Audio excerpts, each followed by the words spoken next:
inside the Waukesha County Courthouse has curdled into a suffocating tension.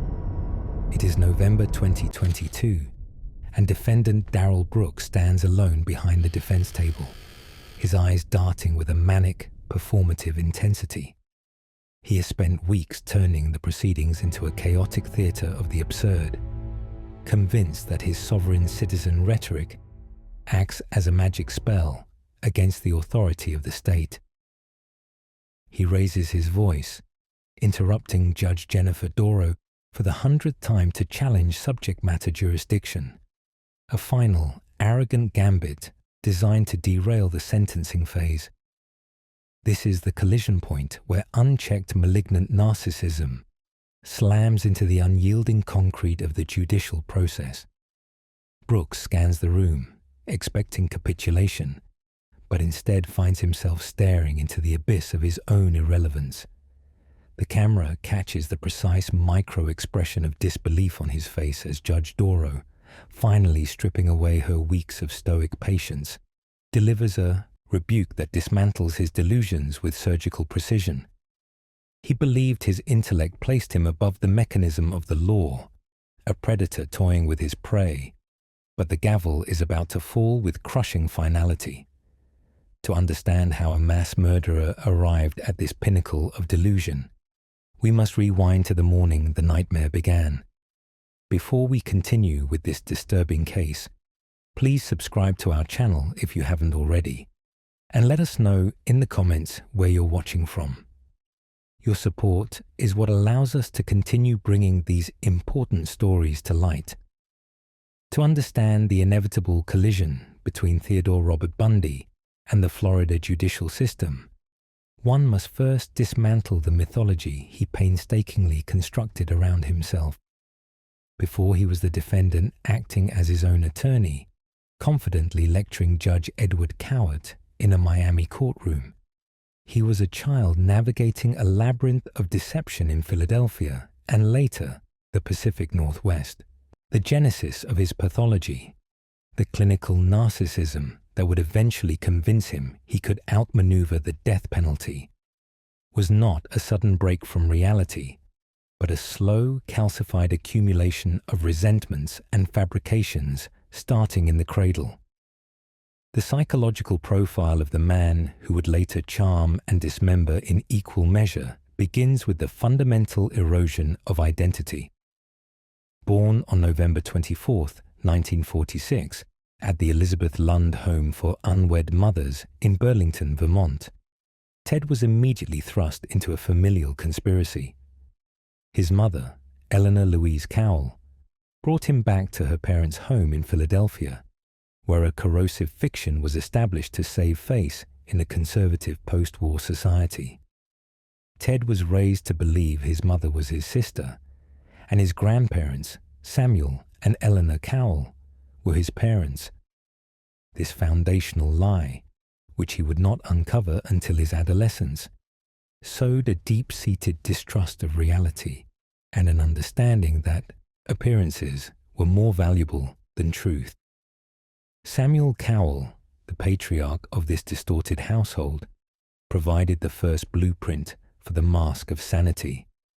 By all accounts a tyrannical figure, Samuel was prone to violent outbursts, kicking the family dog and shouting at unseen presences.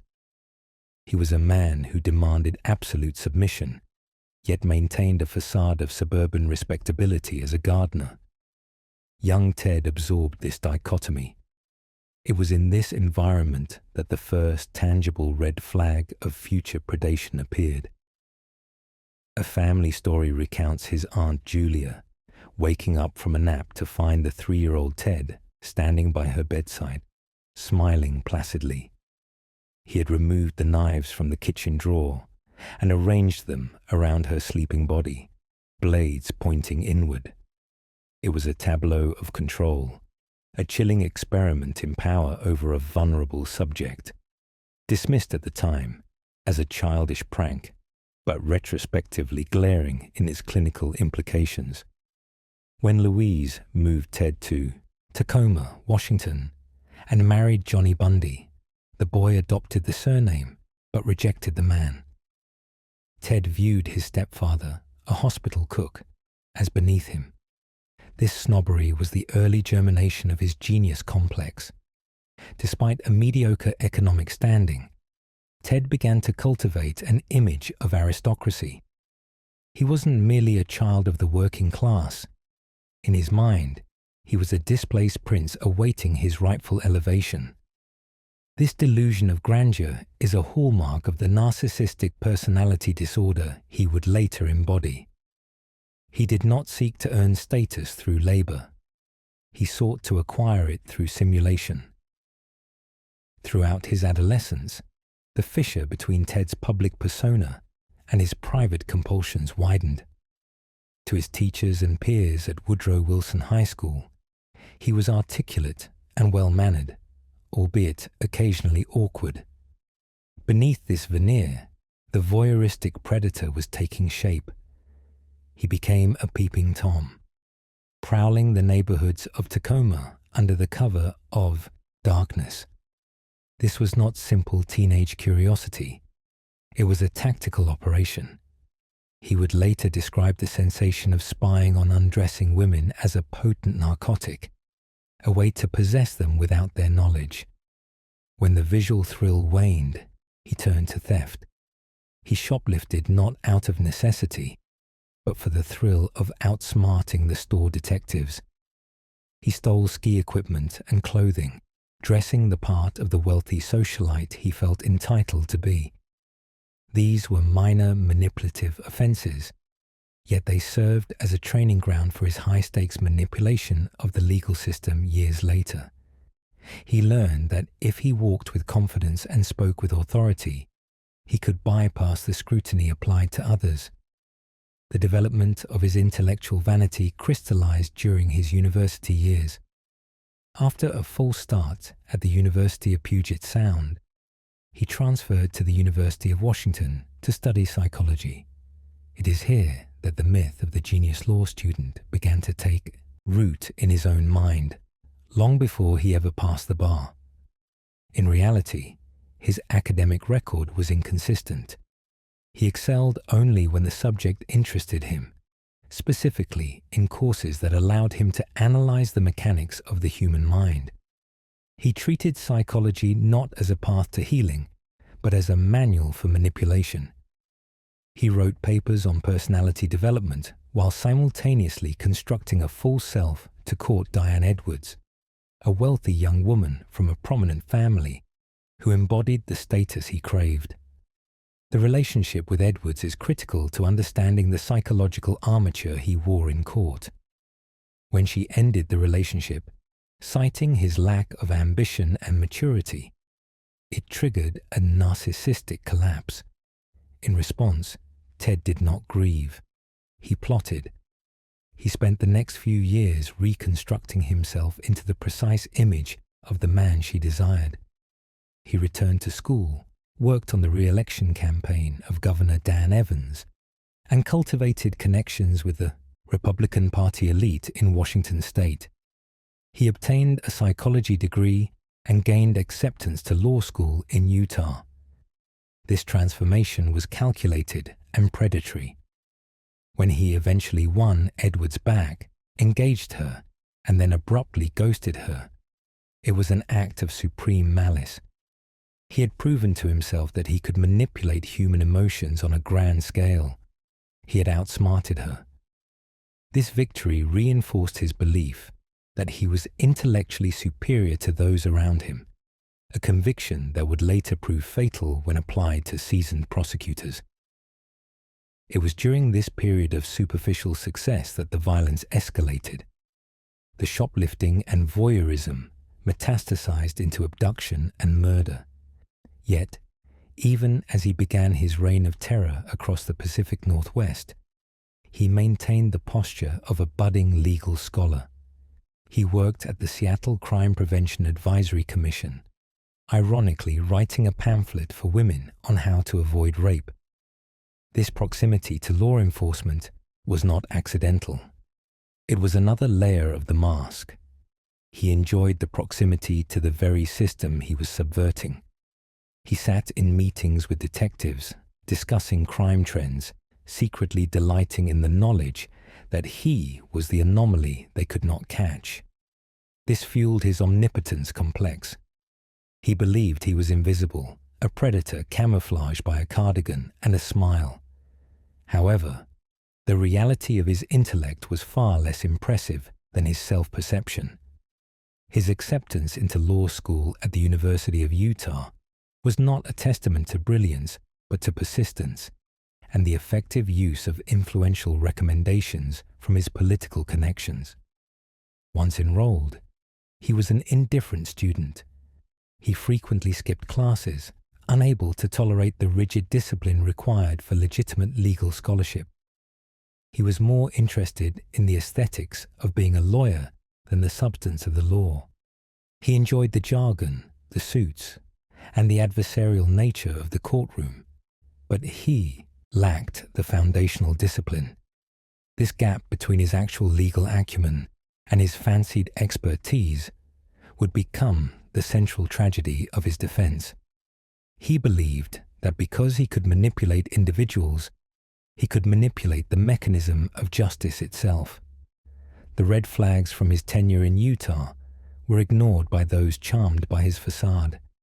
He was eventually arrested not through a battle of wits with a detective, but due to a mundane traffic stop by Officer Bob Hayward in August 1975. When police found a crowbar, a ski mask, rope, and handcuffs in his Volkswagen Bug, Bundy did not panic. He relied on his practiced arrogance.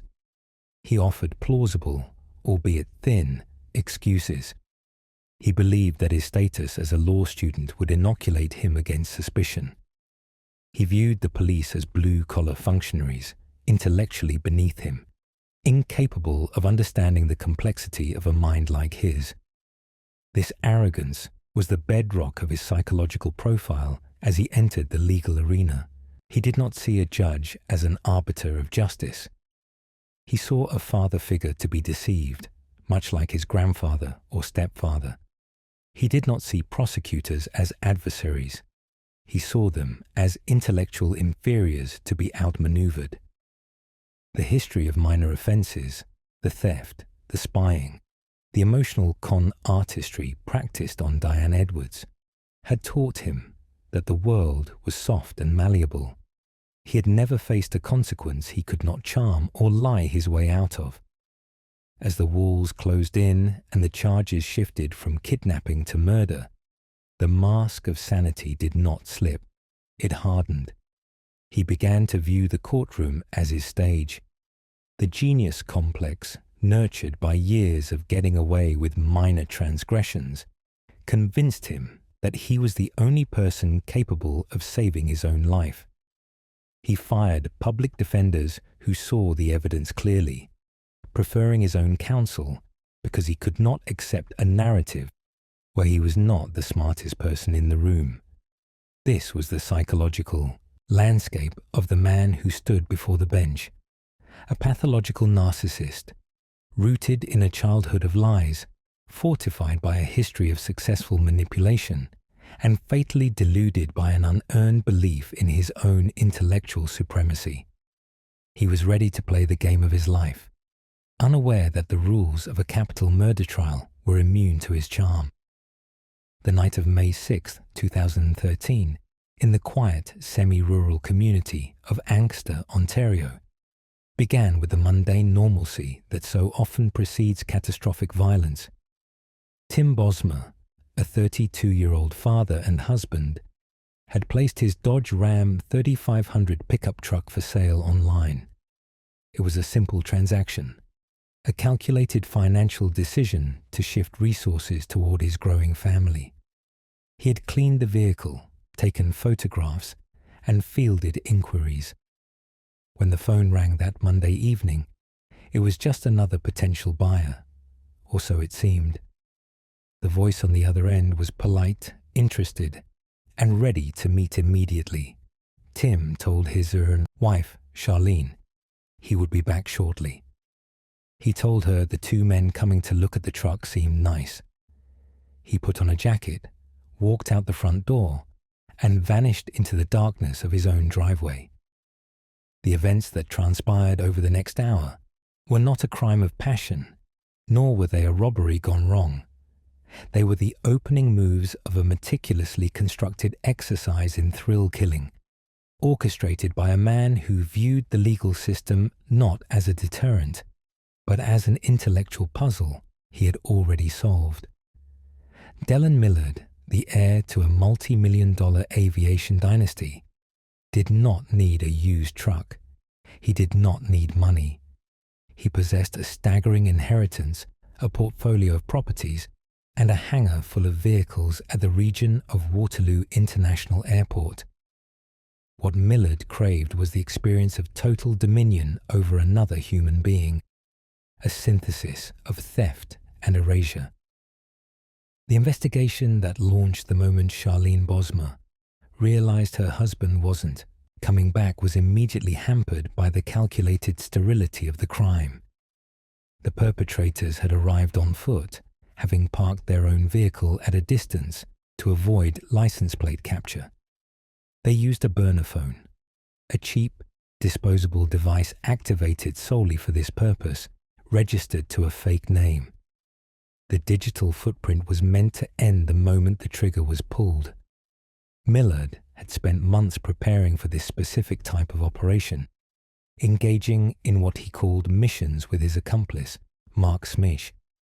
They had scouted targets, sourced equipment, and even acquired a massive industrial incinerator, dubbed the Eliminator, capable of reducing biological matter to ash in a matter of hours. This was not a robbery. It was a logistics operation. Law enforcement officers from the Hamilton Police Service arrived at the Bosma residence to find a family paralyzed by dread. The initial clues were sparse. Charlene could describe the two men, one shorter, one taller. The taller one, the one who did most of the talking, had a satchel and, crucially, a small tattoo on his wrist. She remembered the word ambition. That single detail, a flash of ink on skin, would become the thread that unraveled a multi-millionaire's complex tapestry of lies. The investigation shifted rapidly into a high-stakes digital forensic audit. While Millard believed he had insulated himself with burner phones, he had underestimated the sheer redundancy of modern telecommunications. Police tech experts began triangulation of the cell towers used by the phone that called Tim Bosma. They overlaid this data with the movement of other active devices in the area. While the burner phone went dark, the digital exhaust of the perpetrators remained. Detectives traced the burner phone's history and discovered it had been used to contact other sellers of similar Dodge Ram trucks in the days prior. Two of those sellers had met the men, but kept their trucks. They provided descriptions that matched Charlene's, but they added something more substantial. A description of the vehicle the men had arrived in during previous failed attempts. A Yukon Denali. The cat-and-mouse game escalated as investigators cast a wide net over the region's vehicle registries. They were looking for a Yukon Denali associated with the word ambition. It was a long shot, a needle in a haystack of administrative data, until a detective in the intelligence unit made a connection not through a database, but through institutional memory and luck. Dellen Millard was known to police, not as a violent criminal, but as an eccentric rich kid with a history of petty thefts and a distinctive tattoo. The word ambition was etched onto his wrist. Surveillance teams were mobilized immediately. They located Dellen Millard, not in a criminal hideout, but living openly in his luxury properties, driving his high-end vehicles, seemingly unbothered by the disappearance dominating the national news cycle. He was watched around the clock. The police needed to bridge the gap between suspicion and probable cause. They needed to know where Tim Bosma was, or more grimly, where his remains had been taken. On May 9th, 3 days after the abduction, The surveillance teams observed Millard driving. He was calm, collected, exhibiting none of the erratic behavior typical of a guilty man feeling the walls close in. He believed his preparation was superior to their investigation. He drove to a sprawling farm property he owned in Ayr, Ontario. From the air and the road, police watched him move vehicles and trailers. They observed him towing a large, strange-looking black trailer. They did not know yet that inside that trailer sat the Eliminator, the industrial incinerator that was the centerpiece of his disposal plan. The investigation required a tactical breakthrough. It came from the phone records. Police discovered that despite using a burner phone for the victim, Millard had foolishly carried his personal smartphone during the crime. The GPS data from his personal phone painted a damning route, from his home to the Bosma residence, then to his airplane hangar, and finally to the farm in Ayr. The timelines matched perfectly with the disappearance. Millard had made the classic narcissist's error. He believed he was too smart to be caught, so he didn't bother to leave his digital life behind, assuming no one would ever suspect the CEO of Millard Air. On May 10th, the decision was made to arrest Dellen Millard. The operation was conducted with overwhelming force, a tactical takedown on the street. Officers swarmed his vehicle, guns drawn, expecting resistance. Instead, they found a man who seemed almost bored by the inconvenience. As he was pulled from his vehicle and handcuffed, Millard did not panic. He did not ask what he was being charged with. He maintained a veneer of icy detachment. He believed firmly that there was no physical evidence. He knew he had incinerated the body. He knew he had stripped the truck. In his mind, without a body and without the weapon, the police were merely bluffing. He thought he could talk his way out of it, or rather, wait his way out of it. Back in the interrogation room, the dynamic was chilling. Millard was polite, articulate, and completely unhelpful. He played the role of the confused businessman. He stared at the investigators with a look of supreme confidence, a man used to buying his way out of trouble or outsmarting those he deemed intellectually inferior. He refused to speak about the night of May 6th. He operated under the assumption that the burden of proof was an insurmountable mountain for the prosecution. He was wrong. While Millard sat in silence, believing he had checkmated the authorities, the forensic teams were dismantling his world piece by piece. They executed search warrants on the hangar at the Waterloo Airport. It was a cavernous space filled with jeeps, aircraft parts, and machinery. But it was what they found on the farm in Ayr that shattered Millard's defense. Hidden deep in the woods on the farm property, police found the large black trailer seen during surveillance. Inside was the incinerator. It was a massive machine, designed for the disposal of livestock. Millard had purchased it under the pretense of starting a pet cremation business, a lie so thin it barely held together upon scrutiny. When forensic anthropologists opened the hatch of the Eliminator, they found the undeniable truth Millard thought he had destroyed. The heat had been intense, but not absolute. Among the ash and debris were 2 small bone fragments. DNA testing would later confirm these belonged to Tim Bosma. The science of identifying the victim had outpaced the science of destroying him. Simultaneously, another team made a discovery that highlighted the sheer arrogance of the accused. They found Tim Bosma's truck. It had not been crushed. It had not been sunk in a lake. It was parked inside a trailer in the driveway of Millard's mother's home in Kleinburg. Millard had stripped the interior, removed the seats, and attempted to sandblast the paint, but the vehicle identification number remained. He had kept the truck as a trophy, a memento of the kill. hidden in plain sight at his mother's house, believing that his family's status rendered them immune to search warrants. The forensic examination of the truck was a masterclass in modern criminology. Despite Millard's attempts to clean the vehicle, blood residue was found in the footwells and on the undercarriage. Gunshot residue was detected. The story of what happened that night began to emerge through blood spatter analysis. Tim Bosma had been shot inside the truck, likely minutes after leaving his driveway, as they stopped just down the road.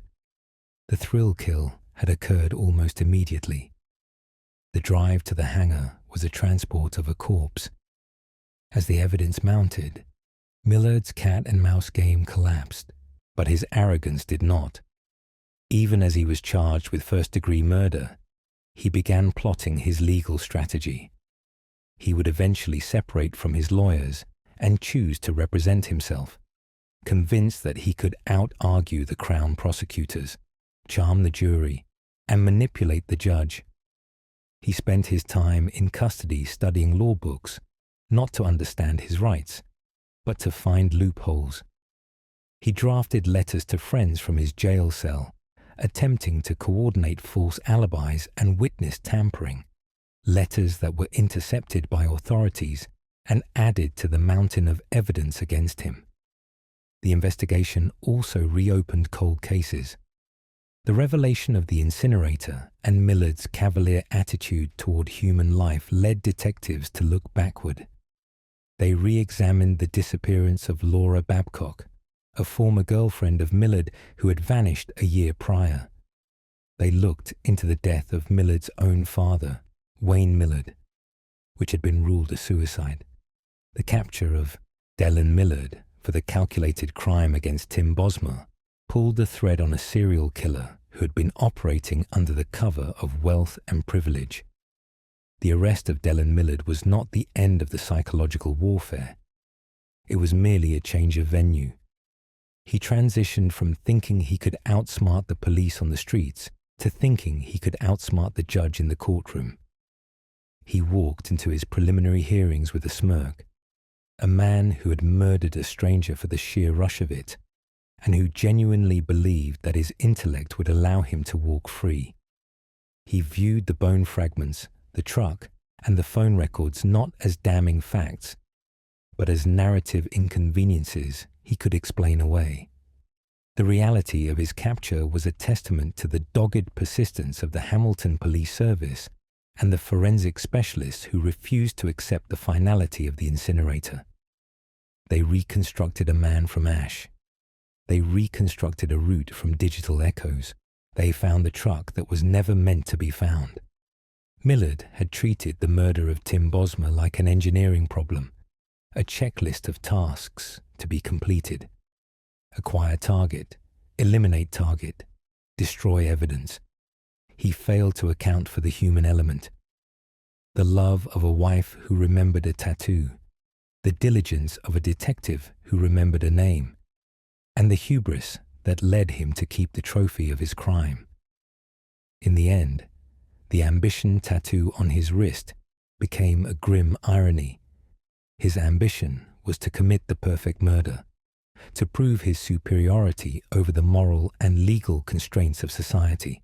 Instead, it served as the primary identifier that led police to his door. He sat in the interrogation room, silence his only weapon left, unaware that outside those walls, the physical world he thought he had scrubbed clean was screaming the truth of his guilt. The calculated crime was dismantled by the clinical precision of the law he so deeply despised. The atmosphere inside the Waukesha County Courthouse during the trial of State of Wisconsin versus Darrell Brooks was not merely tense, it was vibrating with a chaotic energy that threatened to derail the foundations of the judicial process. This was no longer a standard criminal proceeding. It had devolved into a battle of wills between a defendant convinced of his own superior legal intellect and a system designed to maintain order. By the time the trial entered its third week in October 2022, The courtroom had transformed into a theatre of the absurd, with Brooks acting as his own attorney, having dismissed his public defenders days before jury selection began. He believed he possessed a secret knowledge, a skeleton key of legal jargon that would unlock the cell doors and expose the court as illegitimate. He was wrong. Judge Jennifer Dorow sat on the bench presiding over what would become one of the most watched and most disruptive trials in Wisconsin history. Her demeanor was one of practiced stoicism, a necessary shield against the barrage of interruptions coming from the defense table. Brooks, dressed initially in jail fatigues and later in an ill-fitting suit, sat surrounded by stacks of paperwork he often refused to read. His strategy was immediately apparent to legal observers, but baffling to the layperson. He was employing the pseudo-legal arguments of the sovereign citizen movement. He refused to identify as Darrell Brooks, instead referring to himself as the third-party intervener or the authorized representative for the defendant. He claimed the court had no subject matter jurisdiction and demanded to see the verified proof of the claim. These were not legal arguments rooted in statute or precedent. They were incantations. Brooks repeated them with a rhythmic, almost obsessive cadence, believing that if he said the word subject matter jurisdiction enough times, the charges of 6 counts of first-degree intentional homicide would simply evaporate. Every time Judge Dorow attempted to move the proceedings forward, Brooks would interject. He spoke over her. He spoke over the prosecutors. He spoke over the witnesses. When Judge Dorow asked a simple yes or no question, Brooks would launch into a diatribe about admiralty law and the nature of consent. He frequently shouted, "I do not consent," and asked, "Is that a lawful law?" creating a friction that ground the gears of the court to a halt. The spectacle escalated when Brooks began constructing physical barriers. In a move that stunned the gallery, he utilized the boxes of legal discovery documents provided to him by the state to build a literal fort on the defense table. He stacked the white banker's boxes high in front of him, effectively hiding himself from the view of the judge and the jury. From behind this cardboard wall, he continued to shout objections. It was a visual metaphor for his entire defense, a frantic attempt to insulate himself from the reality of the evidence against him. The evidence was overwhelming, including video footage of the red SUV plowing through the Christmas parade. But Brooks seemed less interested in the facts of the tragedy and entirely focused on the architecture of the court itself. Judge Dorow was forced to utilize extreme measures to maintain the record. She repeatedly removed Brooks from the main courtroom, sending him to an adjacent courtroom equipped with a video link. There, alone in a room with a camera and a microphone, Brooks would continue his tirades. The judge, however, had control of the mute button. For hours at a time, the jury would see the defendant on a monitor waving his hands, shouting silently into the void, holding up signs that read "Objection" and claiming his rights were being violated. It was a bizarre pantomime. When he was unmuted to cross-examine witnesses, the aggression returned. He badgered the very people he was accused of harming, asking them questions that often reinforced the prosecution's case against him. District Attorney Sue Opper watched this disintegration with a clinical eye. The prosecution team realized early on that Brooks was his own worst enemy. They did not need to be aggressive. They simply needed to be steady. They laid out the timeline of the attack, the mechanics of the vehicle, and the autopsy reports with professional detachment. Brooks, in contrast, was erratic. During the victim impact statements, a phase usually reserved for solemn silence, Brooks rolled his eyes, clapped sarcastically, and made showy displays of boredom. He seemed to believe that by disrespecting the process, he was delegitimizing the authority of the judge. He failed to realize that every outburst was being meticulously recorded, sealing his fate for any potential appeal. The climax of this attrition warfare arrived with the sentencing hearing.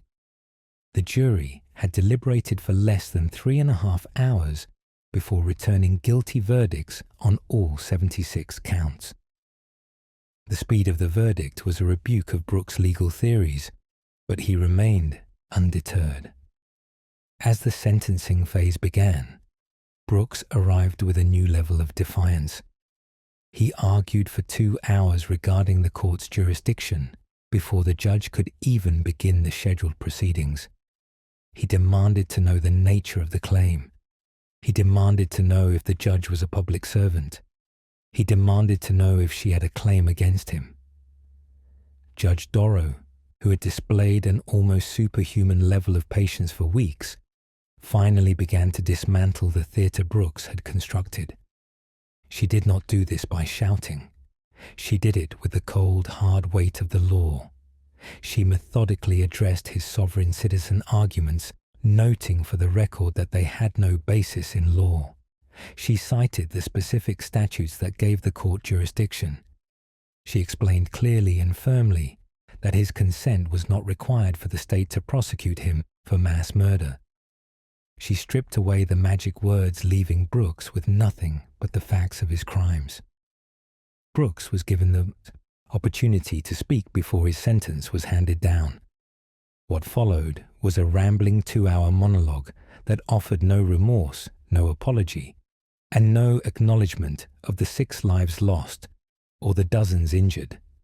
He spoke of his own suffering. He spoke of his conscience being clear. He blamed the district attorney. He blamed the media. He blamed the judge. He characterized himself not as the perpetrator of a massacre, but as a victim of a corrupt system. He claimed God knew his heart. He tried once again to bargain with the court to outsmart the judge by suggesting that a harsh sentence would only reflect poorly on her. When he finally finished, Judge Dorrow took a moment. The courtroom was silent. The air was heavy with the collective grief of the families sitting in the gallery. Judge Dorrow looked at the defendant.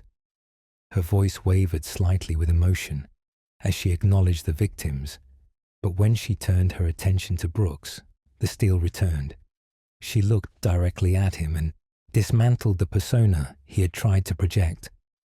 She told him that she had watched him for weeks.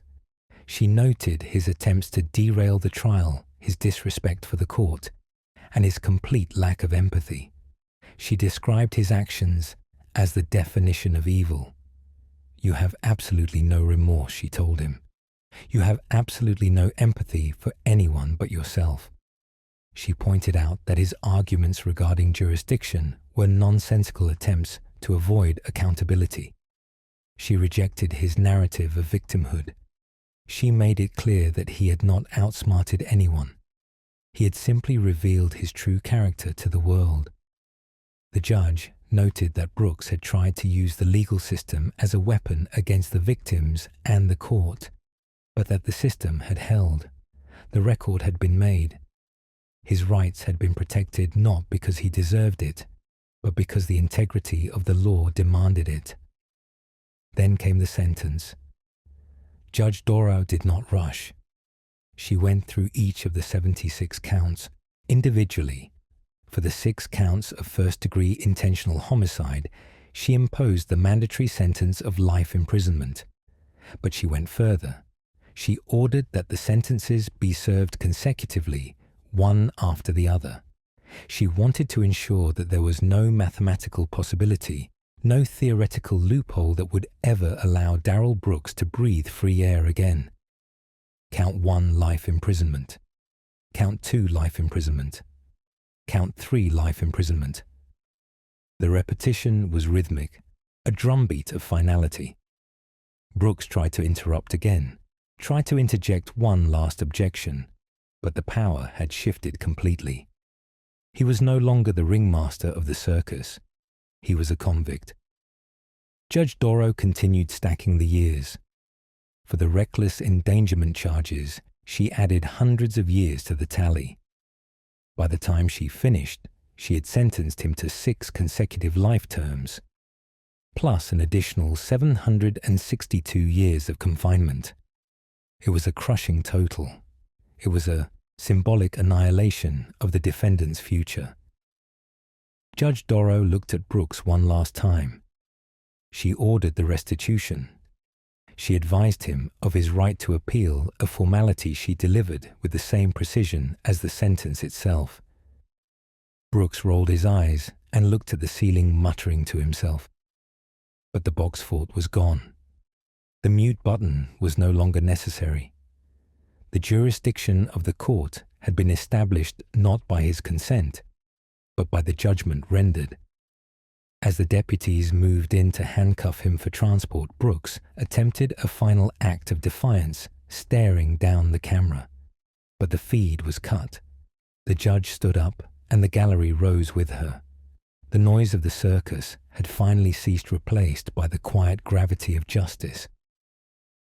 Darrell Brooks had walked into that courtroom believing he could talk his way out of a massacre, believing that he could twist the words of the law to bind the hands of the judge. Instead, he found that the law, when applied with precision and patience, is an immovable object. He had thrown everything he had at the court: distractions, delays, insults, and boxes. And in the end, Judge Jennifer Dorrough had simply, effectively, and permanently closed the book. The showdown was over. The defendant was led away, leaving behind only the echo of his failed arguments and the certainty of a cell that would hold him for the rest of his natural life.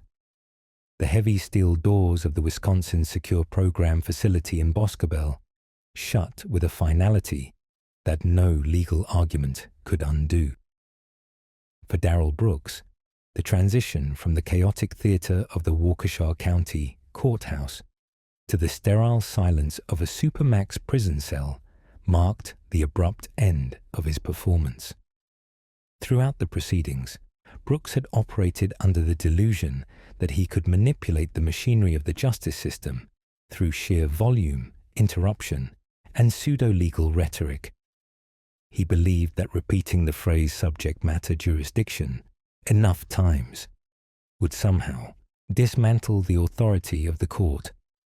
Instead, he found himself stripped of his suit, his microphone, and his audience, reduced to an inmate number in one of the most restrictive confinement environments in the state. The reality of his incarceration stands in stark contrast to the control he attempted to exert during his trial. Inside the walls of the prison, the sovereign citizen script holds no power. The correctional officers do not engage in circular debates about maritime law or the validity of their oaths. Brooks, who once built a literal fort out of file boxes to hide from the judge and prosecution, now resides in a concrete box not of his own making. Reports from the facility suggest a man struggling to reconcile his self-perception as a legal genius with his status as a convicted mass murderer.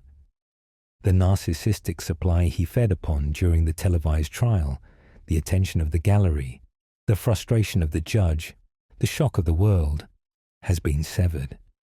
In its place is a rigid routine of counts, lockdowns, and silence, a psychological crushing weight for a man defined by his compulsive need to be heard.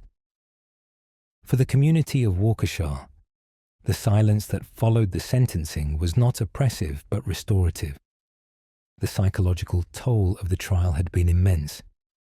Victims and their families were forced to endure not only the trauma of reliving the parade attack, but also the indignity of being cross-examined by the attacker himself. Brooks had used his pro se status to weaponize the court process, staring down the very people he had maimed. When Judge Jennifer Dorrough pronounced the sentence of 6 consecutive life terms, plus more than 700 years of confinement without the possibility of extended supervision, the atmosphere in the courtroom shifted from tension to release. The relief was palpable for the families of the deceased, including those of the Milwaukee dancing grannies and 8-year-old Jackson Sparks. During the trial, they had maintained a stoic composure, refusing to give Brooks the emotional reaction he sought. With the sentence finalized, that restraint gave way to collective healing. The focus of the community shifted away from the perpetrator's antics and back toward the memories of the lost. The memorial at the parade route, once a site of fresh grief, solidified into a permanent testament to resilience. The legal conclusion allowed the families to close the chapter on the procedural violence of the trial, secure in the knowledge that the man who drove the red SUV would never breathe free air again. The legacy of the case, however, extends far beyond the borders of Wisconsin. The trial of Darrell Brooks has become a definitive case study in modern American jurisprudence, specifically regarding the management of disruptive defendants. Judge Dorow's conduct provided a blueprint for the judiciary on how to balance a defendant's Sixth Amendment right to represent themselves with the court's obligation to maintain order. By meticulously adhering to the standards set forth in Illinois versus Allen, Dorow created a record that was virtually appeal-proof. She allowed Brooks extreme latitude, tolerating his interruptions and insults for weeks to ensure that when she finally removed him to the neighboring courtroom, his rights had been exhausted, not violated. Legal scholars and judges across the country now look to the Waukesha trial as a masterclass in judicial patience and procedural strategy. The case exposed the futility of sovereign citizen tactics when met with a judge who refuses to be baited. Brooks's attempt to clog the proceedings with nonsensical filings and claims of strawman identities failed to create the mistrial he desired. Instead, it highlighted the robustness of the legal system when administered with clinical precision. The precedent set here reinforces the power of the bench to silence obstructionists without compromising the integrity of the constitutional process. Ultimately, the attempt to outsmart the judge resulted in a total systemic victory for the rule of law. Brooks sought to turn the courtroom into a circus, but the record reflects a tragedy adjudicated with absolute seriousness. The 762 years added to his life sentences serve as a symbolic assertion that the justice system can quantify evil and contain it. As the years turn into decades, the bluster of his courtroom speeches will fade entirely from memory, leaving only the cold, hard text of the verdict. He thought he could talk his way out of consequence, but the law had the final word. Throughout the proceedings, Darrell Brooks treated the Waukesha County Courthouse as a platform for his own distorted reality, wielding interruptions and sovereign citizen rhetoric like a weapon. He believed that by challenging subject matter jurisdiction and engaging in combative theatrics, he could dismantle the authority of the state and confuse the judge jury. Yet, the machinery of justice operates with a mechanical indifference to narcissism. The man who once demanded to know the nature of the claim against him now faces the inescapable answer in the form of 6 consecutive life sentences without the possibility of parole, plus an additional 762 years of confinement. His chaotic attempts to disrupt Judge Jennifer Dorow resulted only in a meticulous record of his own guilt, stripping away the illusion of control he so desperately sought to maintain. As Brooks is processed into the anonymity of the Wisconsin prison system, the courtroom is finally cleared of his noise, leaving behind a solemn silence that belongs solely to the victims.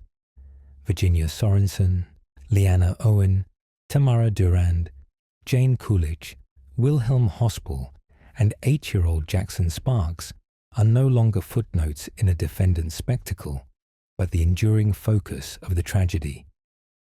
Their memory stands in stark contrast to the defendant's hollow performance. The legal process, initially tested by defiance, ultimately asserted its absolute power with clinical precision. In the end, there was no loophole to exploit and no ground rules to negotiate. The final word did not belong to the man who thought he knew better than the law. It was delivered in a single, unanswerable motion as Judge Dorrow brought the gavel down, sealing the case with the finality of a steel door slamming shut.